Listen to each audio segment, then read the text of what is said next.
എല്ലാവർക്കും നമസ്കാരം. MTയുടെ പുതിയൊരു വീഡിയോയിലേക്ക് ഏവർക്കും സ്വാഗതം. കബനി യാത്രയിലാണ്.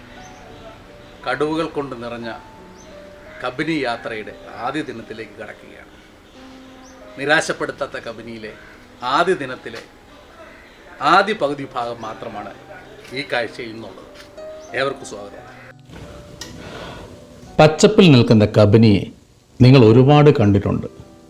എന്നാൽ ഉണങ്ങി നിൽക്കുന്ന കബനിയെയും അവിടുത്തെ മനോഹര കാഴ്ചകളെയും നിങ്ങൾ അധികം പരിചയപ്പെട്ടിട്ടും കണ്ടിട്ടും ഉണ്ടാവില്ല. കാക്കനക്കൊട്ടയുടെ മറ്റൊരു മുഖമാണ്.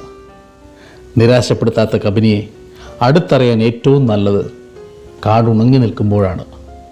കാരണം അധികം മറയില്ലാതെ കാഴ്ചകൾ കൂട് തുറന്നു വിട്ടതുപോലെ നമുക്ക് മുന്നിലെത്തും. പച്ചപ്പിൽ നിൽക്കുന്ന കബനി കാഴ്ചകൾ പലതും നമ്മളിൽ നിന്ന് പലതും മറച്ചു പിടിക്കാറുണ്ട്. മറയില്ലാത്ത കാഴ്ചകൾ കാണുക. ബോഗിയും നരസിംഹനും സാരഥികളായ കബനി യാത്ര തുടങ്ങുകയാണ്. 6 വലിയ വണ്ടികൾ കബനിയിൽ ഒരുങ്ങി നിൽക്കുന്നു. പുതിയ വലിയ ടാറ്റയുടെ വണ്ടിക്ക് ചാർജ് കുറച്ച് കൂടുതലാണ്. ഏകദേശം 800-ന് മുകളിലാണ് ആ വണ്ടിയുടെ ചാർജ്. ആ വണ്ടി 3 മണിക്കൂറാണ് സഫാരി പോകുന്നത്. തിങ്കൾ മുതൽ വെള്ളി വരെയുള്ള ദിവസങ്ങളിൽ ഈ പതിവുള്ളത്. ശനി ഞായർ ദിവസങ്ങളിൽ വ്യത്യാസങ്ങളുണ്ട്. നമ്മൾ പഴയ വണ്ടിയിൽ തന്നെയാണ് സഫാരി എടുത്തത്. ഇഷ്ടസാരഥികളെ നോക്കിയാണ് ആ വണ്ടികൾ നമ്മൾ എടുക്കുന്നത്.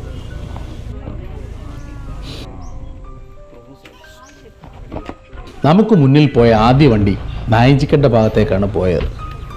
ഞങ്ങളപ്പോൾ MM റോഡ് പിടിച്ചു. വണ്ടി ഓടിച്ചെല്ലുമ്പോൾ റോഡ് മുറിച്ച് കടന്ന് കടുവ കടന്നു പോകുന്നു. ഞങ്ങൾ ഓടിയെത്തുമ്പോൾ അവൻ കാട് കടന്നിരുന്നു. ചെറിയ ചില കാഴ്ചകൾ മാത്രം ഇതിനകത്ത് നമുക്ക് ഉൾപ്പെടുത്തുവാൻ സാധിച്ചിട്ടുള്ളൂ. കട്ലിക് മെയിലാണ് മിന്നായം പോലെ കടന്നുപോയത്. കാഴ്ചയിൽ കണ്ടുവെങ്കിലും ക്യാമറയിൽ ഒരു മിന്നലാട്ടം മാത്രമാണ് ലഭിച്ചത്. ബോഗി വണ്ടി മുന്നോട്ട് തന്നെ എടുത്തു. ഈ കട്ലിക് മെയിൽ എന്ന ആൺകടുവ ടെമ്പിൾ ഫീമെയിലിൻ്റെയും മഗ്ഗെ ഫീമെയിൽ എന്ന കടുവയുടെയും ഒക്കെ മീറ്റിംഗ് പെയർ കൂടിയാണ്. അവൻ നടന്ന് നമ്മുടെ സൈഡിൽ കൂടെ വരുമെന്ന പ്രതീക്ഷയിൽ വണ്ടി പതിയെ നീങ്ങുമ്പോൾ വണ്ടിയുടെ മുന്നിലെ റോഡ് മുറിച്ച് കിടന്ന അടുത്ത കടുവ. ടെമ്പിൾ ഫീമെയിലെന്നും തൃശ്ശൂലെന്നും ഒക്കെ വെളിപ്പേരുള്ളവളാണിവൾ. ഇവർ തമ്മിൽ ഇണചേരുന്ന സമയമെന്ന് തോന്നുന്നു. തൊട്ടടുത്ത് തന്നെ ഇവയെ കാണുമ്പോൾ ഈ സംശയം ബലപ്പെട്ടു. അവൾ മുന്നിൽ കൂടെ നടന്ന് അപ്പുറത്തെ വശത്തേക്ക് കടക്കുകയാണ്. കുറുകെ വീണ മരത്തടിയിൽ കൂടെ നടന്ന് ഒരു വശത്തേക്ക് വായുവിൽ ചാടിപ്പറന്ന് അപ്പുറം കിടക്കുന്ന ആ കാഴ്ച പാർത്തുമ്പോൾ വല്ലാത്തൊരനുഭവം തന്നെയായിരുന്നു. ആ കാഴ്ചയിൽ നിന്ന് അവൾ പതിയെ നടന്ന് കാട് കയറുകയാണ്. ആദ്യ ദിനമാണ്. കാഴ്ചകൾ മിന്നി മറയുന്നു. അതും 2 കടുവകളാണ് മുന്നിൽ കൂടെ കടന്നു പോയിരിക്കുന്നത്.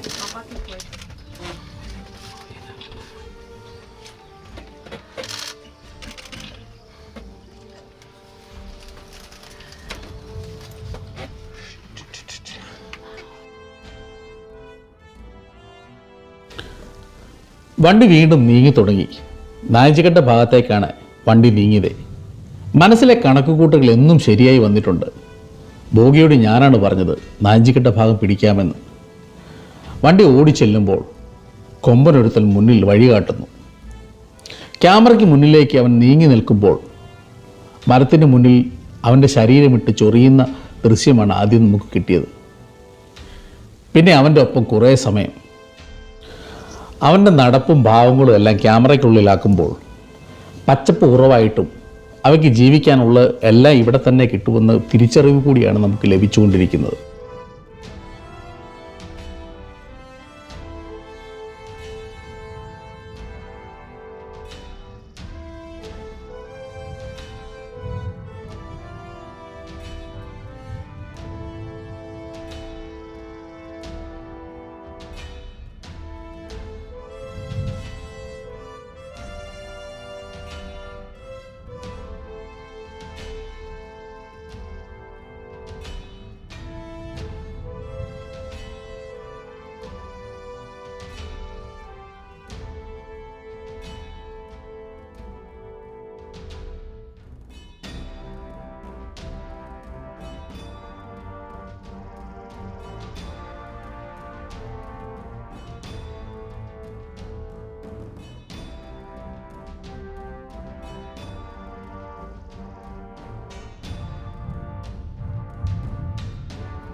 കാടുണങ്ങിയാലും അവയ്ക്കുള്ള ആഹാരം ഇവിടെ തന്നെ ലഭിക്കും. നാട്ടിൽ വേനൽക്കാലത്ത് പശുവിനെ കച്ചി നമ്മൾ ശേഖരിക്കുന്നൊരു പതിവുണ്ട്. കാടുണങ്ങുമ്പോൾ, പ്രകൃതി ഉണങ്ങുമ്പോൾ പശുവിനായി നമ്മൾ കരുതി വയ്ക്കുന്ന ആ കച്ചി പോലെ തന്നെ കാടും ഈ ജീവികൾക്കായി ഉണങ്ങിയ പുല്ലുകൾ ശേഖരിച്ച് വയ്ക്കാറുണ്ട്. ആ ഉണങ്ങിയ പുല്ലുകളും ഉള്ള പച്ചപ്പും ഒക്കെ ഭക്ഷിക്കാൻ വേണ്ടി ഈ ജീവികൾ അലഞ്ഞു തിരിഞ്ഞ് നടക്കുമ്പോഴാണ് നമുക്ക് മുമ്പിൽ ഈ കാഴ്ചകൾ പതിവായി ലഭിക്കാറുള്ളത്. പ്രത്യേകിച്ച് കാട് ഉണങ്ങി നിൽക്കുമ്പോൾ ഈ കാഴ്ചകൾ കൂടുതലായി നമുക്ക് മുമ്പിലേക്ക് എത്തുവാനും സാധ്യത കൂടുതലാണ്.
മുന്നിലുള്ള ആ വലിയ കൊമ്പൻ മരത്തിൻ്റെ ചില്ലകൾ തുമ്പിക്കൈ നീട്ടി ഇലകൾ പറിച്ചെടുക്കുമ്പോൾ അവൻ്റെ കൊമ്പിൻ്റെയും തലയെടുപ്പിൻ്റെയും വന്യമായ സൗന്ദര്യം അത് കണ്ടും ആസ്വദിച്ചും പകർത്തിയുമൊക്കെ നമ്മൾ നിൽക്കുമ്പോൾ നായഞ്ചിക്കൻ്റെ ഭാഗത്ത് നായഞ്ചിക്കൻ്റെ ആ പൂണ്ടിൽ നിന്നുകൊണ്ട് മയിലിൻ്റെ നൃത്തവും കൂടി എല്ലാം ആയപ്പോൾ ഈ ദിവസത്തെ കാഴ്ചകൾ അങ്ങ് പൊളിച്ചു എന്ന് തന്നെ പറയാം.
സഫാരിയുടെ പൂർണ്ണ കാഴ്ചകൾ കുത്തിനിറച്ച് നിങ്ങളുടെ സമയം കളയുന്നില്ല.